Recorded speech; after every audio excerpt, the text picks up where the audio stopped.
As a follow-up to last week's video regarding your mortgage credit score, I thought I would share with you how your credit score is comprised and what you can do to maintain a high FICO score. Number one, 35% of your credit score is based on if you make your payment on time or not. On time is basically on its due date up to 29 days after the due date. If you make that payment on day 31, you're going to get hit with what's called a 30-day late payment, and it's going to really have a negative impact on your credit scores.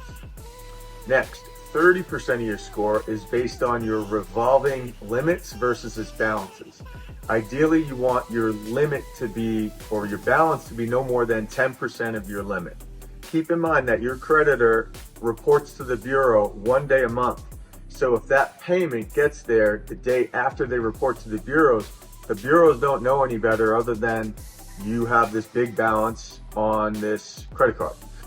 After that, 15% of your score is based on how old your accounts are. So if you're in the habit of doing these balance transfers to get the next 0% financing offer, it's going to have a small negative impact on your credit score. Chances are you're going to hurt yourself in the long run in terms of borrowing costs because you'll have too many credit cards. So if you're going to Target, you're opening up a Target card, a Nordstrom card, a Costco card, etc. Those are opening up all those department store cards are going to have a negative impact. So if you have a $10,000 limit on your credit card, you don't want your balance to be any more than $1,000.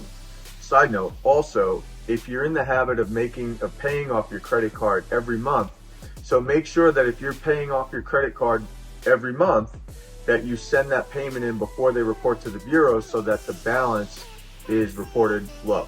Next, another 15% of your credit score is based on how many accounts you have. So you really don't need any more than 3 to 4 good credit cards.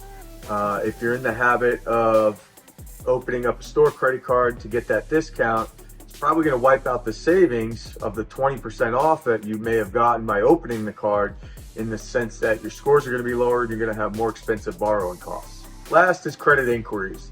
If someone pulls your credit, it's probably going to lower your score by about 5 points.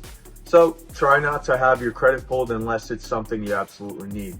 Now finish with, the scoring system isn't perfect, but you just want to know what the trigger points are and what the rules are.